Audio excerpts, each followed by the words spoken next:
This opportunity of sharing my thoughts on the subject and contributing to the process of generating awareness and highlighting how cities situated in different regions of India can be managed and governed smartly.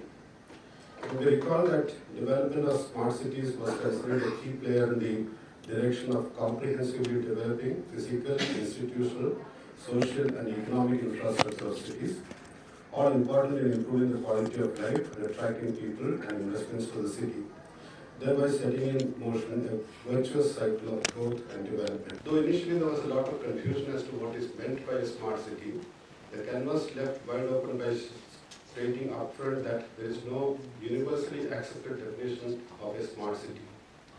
The conceptualization of the smart city varied from city to city, depending on the level of development, willingness to change and reform, resources and aspirations of the city residents. So in the process of identifying the 100 cities to be in the list, a bottom-up approach to urban planning was adopted. It's worth noting that a total of 15.2 million citizens participated in the preparation of plans at various stages, accounting for about 12% of the total population of the proposed participating cities. Based on the learnings from the implementation of the first major urban mission, namely JNNURM, preparation of a smart city proposal has been on a participatory basis. The government didn't prescribe any particular model to be adopted by the smart cities. One of the criticisms about the earlier mission was adequately thus addressed by making it clear that the approach is not one size fits all. Each city had to formulate its own concept, vision, mission and plan, which is appropriate to its local context, resources and levels of ambition. Thus, Bhubaneswar prepared a smart city proposal projecting an investment or expenditure of rupees 4,537 crore, with rupees 2,563 crore expected to come through PPP. Indore prepared a somewhat ambitious proposal of rupees 9,920 crore, of which rupees 2,004 crore was debt component. Kochi's proposal, if my figures are correct, provided for a total of rupees 2,075 crore, of which rupees 243 crore was to be in the form of PPP. Pune's total proposal of rupees 3,110 crore included 1,000 crore to come from development rights and 200 crore from the head of user fees.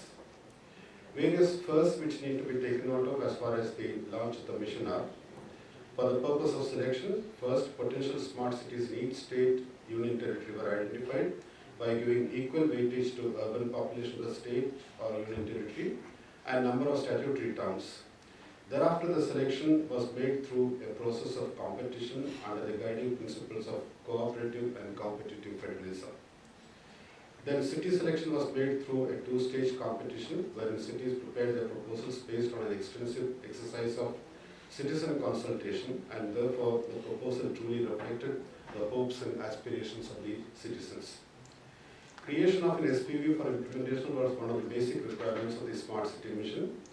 This was also based on a learning from the earlier mission implementation, where it was felt that with the sudden introduction to a large mission program, the cities which did not have the capacity struggled a lot to manage affairs within the limited capacity they had.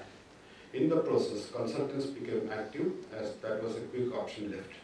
So it is again for the first time that an independent, somewhat professional mechanism in the form of an SPV got created for implementation. Though there were some criticisms about SPVs being not in line with the elected nature of the city councils, it is important that implementation gets localized, capacities are created, and local accountability is ensured. The proposal was to give complete flexibility to the SPV to implement and manage the smart city project, and the state or the ULB as relevant was to undertake measures as detailed in Annex 5 of the mission statement. What has been the performance of these SPVs? Have they come into existence fully? Have they been made fully functional? Have they been successful in enhancing the paid-up capital continuously as per project requirements? Two more points need to be noted. For the first time, convergence with the various other missions of the Ministry of Housing and Urban Affairs and other ministries. Leveraging of resources through various sources like PPP, debts, land monetization, etc. was built into the mission. And second, against the prevalent policy of whole city improvement, an area-based development approach was acceptable under the mission, the idea being based on the experience gained, full city implementation could be thought of. Another aspect highlighted is that financial innovation is incorporated in the design of capital and investment plans. Thus, while 45% of the total mission funds of Rs 2.05 lakh crore is the central and state share, 21% each is to come from convergence and PPPs, 5% through debts and loans, 1% through own funds, and the rest 7% from others. But against this total provision, isn't it a matter of concern that the central share release so far amounts to about Rs 17,300 crore, whereas the state share released stands at Rs 9,100 crore only. It's interesting to have now an overview of the type of projects that have been taken up. The mission's impact on the lives of citizens has been grouped under 4 thematic areas. Under the ease of living category, the projects taken up or being taken up relate to urban mobility, affordable housing, water and sanitation, safety and security, and vibrant public spaces. Under smart governance category come integrated command and control centers, smart card, online services, ITMS, and smart boards. The connected communities category covers smart education, classrooms, skill development, public art, and built heritage. The 4th category of urban resilience has projects relating to solar and wind energy, waste to energy plants, green buildings, and energy management. Assuming the citizen preferences and views have been amply reflected in the structuring of the mission, one can see that the largest share, close to 1/5 of the total resources, about 42,000 crores, is to go for area development. Urban mobility comes on top among the specific sectors, with about 34,000 crores of the total funds being earmarked for such projects. The traditional urban sectors of water supply, wastewater sewage, stormwater drainage, and solid waste management together get only about Rs 30,000 crores, which apparently seems to indicate considerable work has already been done mainly under the earlier urban renewal mission, and people in cities are now focused on broader area development and improvement in urban mobility. When we look at the implementation so far, a total of over 3,700 projects worth Rs 1,36,000 crore have been grounded, of which 959 projects are reported completed with a cost of about 15,260 crores.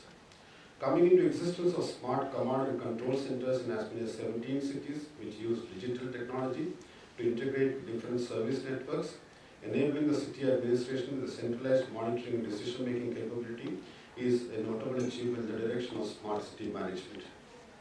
60 projects are reported to have been completed in 25 cities under the smart roads component, 27 smart solar projects in 17 cities, 12 smart wastewater projects in 10 cities, 38 smart water projects in 24 cities also have been completed.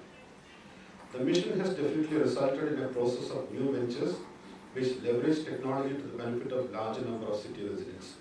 The Bhopal Integrated Command and Control Center aims to enhance the safety and security of citizens through implementation of India's first cloud-based integrated command and control center, which consists of a cloud data center for all 7 smart cities of the state, such as Bhopal, Gwalior, Jabalpur, Indore, Ujjain, Satna, and Sagar.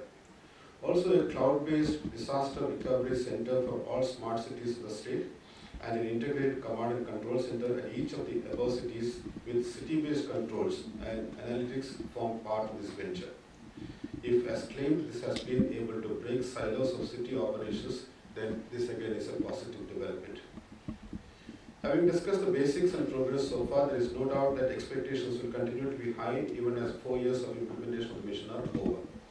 Technically, only 1 more year of the mission is left, but still large number of projects are under implementation. But the full complement of approvals is yet to happen, and similarly, expected full mobilization of resources also is still to happen. While there cannot be any scope for any outright criticism of the program at this stage, the fundamental question which needs to be addressed is, as a result of all this, is the city becoming smart? Are the citizens deriving full advantage of the intended outcomes? Rumi Ajaz and Christian Holster have appropriately referred to this aspect in their paper, India's Smart Cities Mission and Assessment. According to a popular definition, they write, every city can become smarter, smart cities with smart systems, working with the benefit of both residents and the environment. And then Rumi referred to this, so I'm skipping that part, the definition part of it. So the two tests to be adequately satisfied here would be to what extent the projects taken up and the result achieved have made life smarter for the city residents, and what is the sustainability guarantee which is there, especially being conscious of the fact that required resource availability subsequent to completion of a project, mainly for O&M and for updating technology, often becomes a casualty in our city systems. It may be recalled that the 2011 report on Indian urban infrastructure and services had highlighted the point that the low spending on O&M of existing assets has further contributed to the problem of service delivery.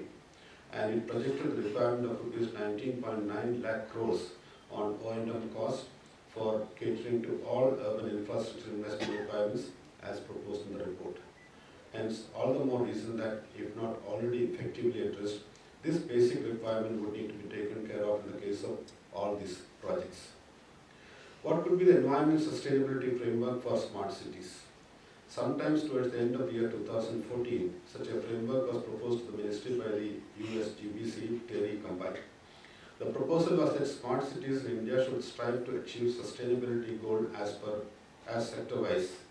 For the energy sector, it would be a reduction in energy demand through the introduction of energy efficiency and conservation strategies in buildings, industries, municipal services, etc., and meet at least 1/3 of energy demand by renewable energy integrated smart grid.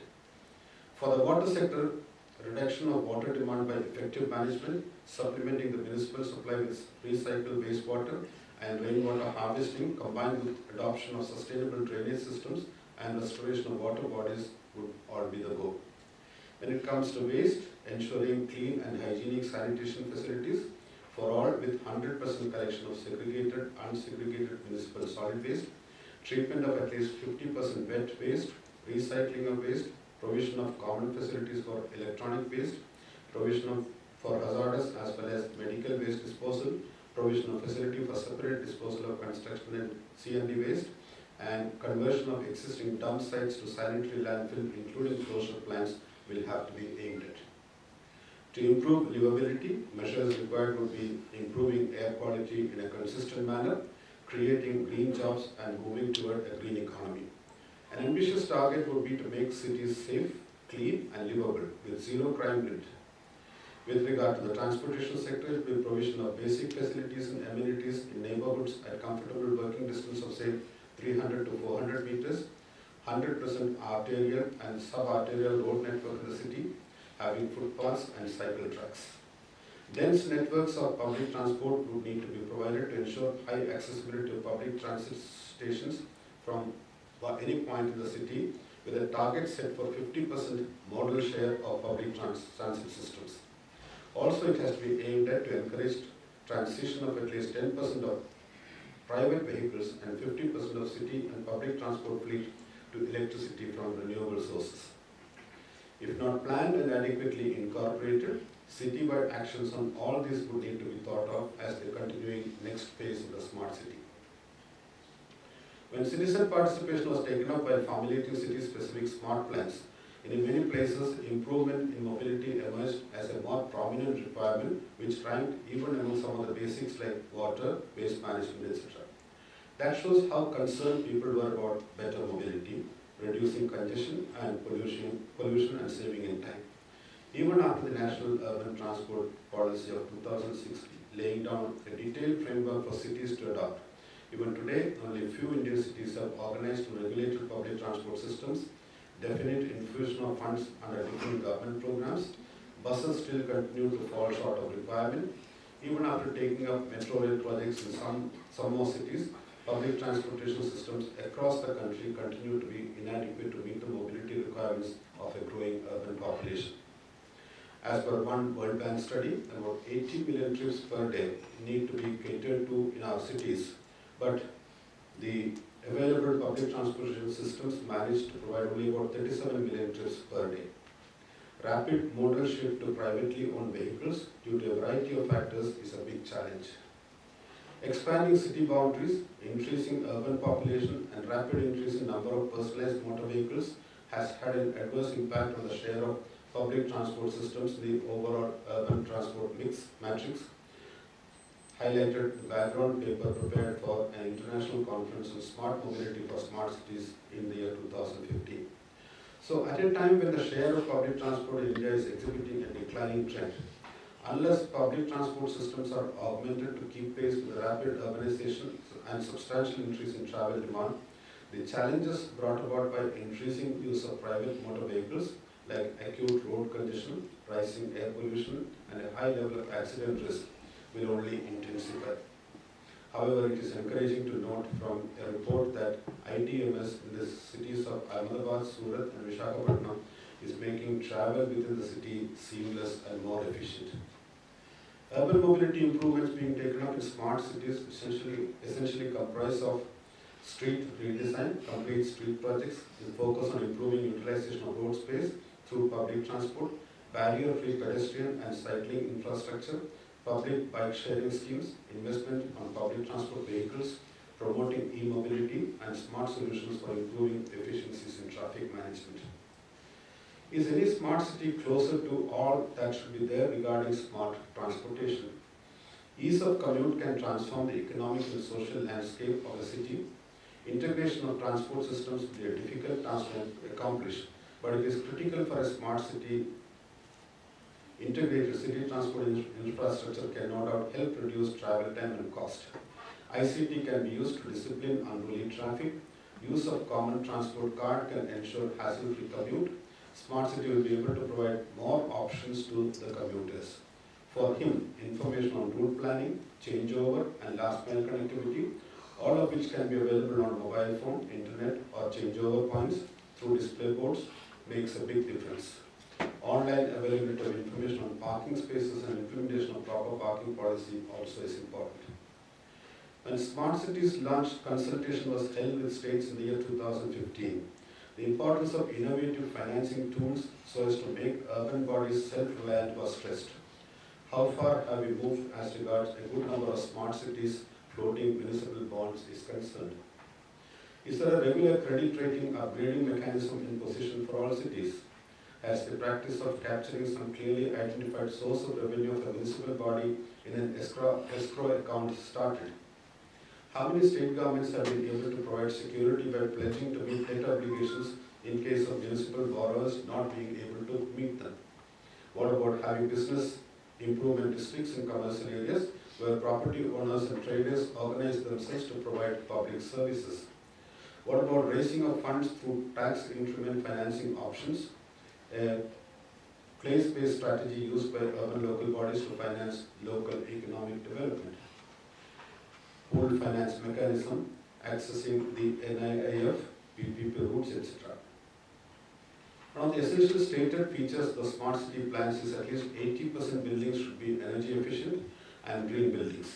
One has not seen any concrete development in this regard. In the overall context of smart cities, it has been mentioned that there are likely to be increasing opportunities for the public sector to drive investment in smart technologies in the low carbon and environmental goods and services sector, which could include retrofitting of public sector buildings, smart energy grids and broadband access, electric vehicle charging infrastructure, installation of heat networks, on-site renewable energy generation, and involvement in general adaptation mitigation initiatives. In this context, among the global examples, one could refer to Kuwait introducing energy efficiency program to support loans to private owners for energy efficient refurbishments, and these are low interest loans and grants for investment in residential buildings. The London Green Fund was launched in 2009 to support the city's ambitious climate change objectives, including a target to achieve a 60% reduction in carbon emissions by the year 2025. This fund has the two major areas of energy efficiency in buildings and financing of waste to energy and recycling facilities in the waste infrastructure area. In another global example, it may be recalled that New York City introduced NYC Digital, a new entity for citywide digital strategy that engages, serves, and connects the public, making government more efficient and citizen-centric. And that city government is considered a pioneer in digital government, engaging over 4 million people every month through the combined online reach of nyc.gov, 311 online, NY City Map, social media such as Facebook and Twitter, mobile apps, open data initiatives, video, newsletters, and crowdsourcing. These technologies enable the city government to provide a more streamlined experience of engaging with the city by helping citizens through digital channels that are most accessible and relevant to their daily lives. The question is, beyond initiatives like innovation ecosystem in smart cities, promotion of smart cities digital payment, Indian urban data exchange, data smart cities, and NUIS, have the cities been able to move closer to a totally citizen-centric system as evolved in important global cities. Many cities launching apps for two-way communication is probably the farthest these cities have been able to go. There are two other points of importance as well. Has the area-based approach matured to a level that it can be replicated all over the city? How inclusive has the entire program been, or has it remained confined to the more affluent ones and more tech-savvy residents? Is it benefiting only the influential groups of private companies? How effective is the convergence arrangement, and how structured is it rather than remaining confined to the small number of urban schemes only? The mission program itself does not lay emphasis on reforms to be achieved through the past, though the past track record of reforms has been taken into account at the initial stage. What has been the performance of these cities in terms of bringing in the much needed further reforms in the city systems? Have these cities been able to move substantially ahead in achieving the objective of transformation of cities into places of sustainable habitation? We may remind ourselves that the smart cities mission requires smart people who actively participate in governance and reforms. Citizen involvement is much more than a ceremonial participation in governance. Platforms like this could help take stock as to how smart the people of today are and how active is their participation today, both in governance and reforms. Thank you for this opportunity, and as requested, along with delivering this keynote, I hope you didn't feel bored. I just tried to sum up what is happening in the sector and leave some thoughts for discussion so that during the day's deliberations we could look into some of these things. So thank you for this opportunity, and I have great pleasure in inaugurating this conference. Thank you.